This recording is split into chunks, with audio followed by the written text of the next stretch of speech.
అంగదుడు. ఈ పేరు వినగానే మనకు గుర్తొచ్చేది వాలుపుత్రుడు అని. కానీ అతని కథ కేవలం ఒక రాజకుమారుడిగా కాదు, అపారమైన బాహుబలం కలిగిన ఒక వీరుడి కథ, తన మనస్సుపై సాధించిన విజయం కథ.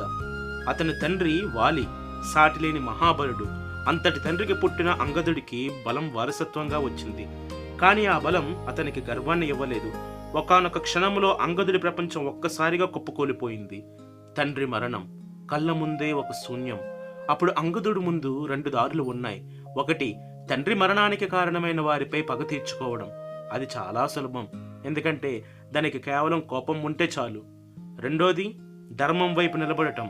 అది చాలా కష్టం, ఎందుకంటే దానికి విచక్షణ కావాలి. లోకం అనుకుంటుంది కోపమే ధైర్యమని, కానీ అంగదుడు నిరూపించాడు ఆలోచనతో కూడిన సహనమే నిజమైన ధైర్యం అని. తండ్రి మరణానికి పరోక్షంగా కారణమైన రాముడి పక్షాన్ని నిలబడటం అంగదుడికి ఒక అగ్ని పరీక్ష. కానీ అతను అర్థం చేసుకున్నాడు, వ్యక్తి కంటే వ్యవస్థ గొప్పది, ప్రతీకారం కంటే సత్యం గొప్పది. అందుకే రాముడు నిండు సభలో అంగదుడు నిలబడిన తీరు గుర్తుందా? అక్కడ అతను చూపించింది అహంకారం కాదు, ఆత్మవిశ్వాసం. తల వంచని మొండితనం కాదు, ధర్మం తోడున్న వాడి ధీమా అది. రావణుడి గర్వాన్ని అణచడానికి అతను యుద్ధం చేయలేదు. తన కారుని భూమికి మేకులా నాటి తనలోని అచంచలమైన నిశ్చయంతో ఒక యుద్ధాన్ని గెలిచాడు. అతను గెలిచింది రావణుణ్ణి కాదు, తనలో ఉన్న భయాన్ని, ద్వేషాన్ని.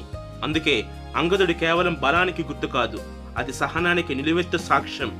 నిజమైన శక్తి అంటే చెయ్యెత్తడం కాదు, ధర్మం కోసం నిలబడటం, శత్రువు ముందు కూడా సత్యాన్ని చాటి చెప్పే ఆ గుండె ధైర్యమే అంగదుడు.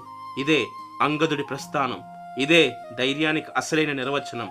తరువాతి భాగం ఈ మహాసంగ్రామానికి ముగింపు పలికిన ఆ ఒక్క క్షణం ఏంటో తెలుసా?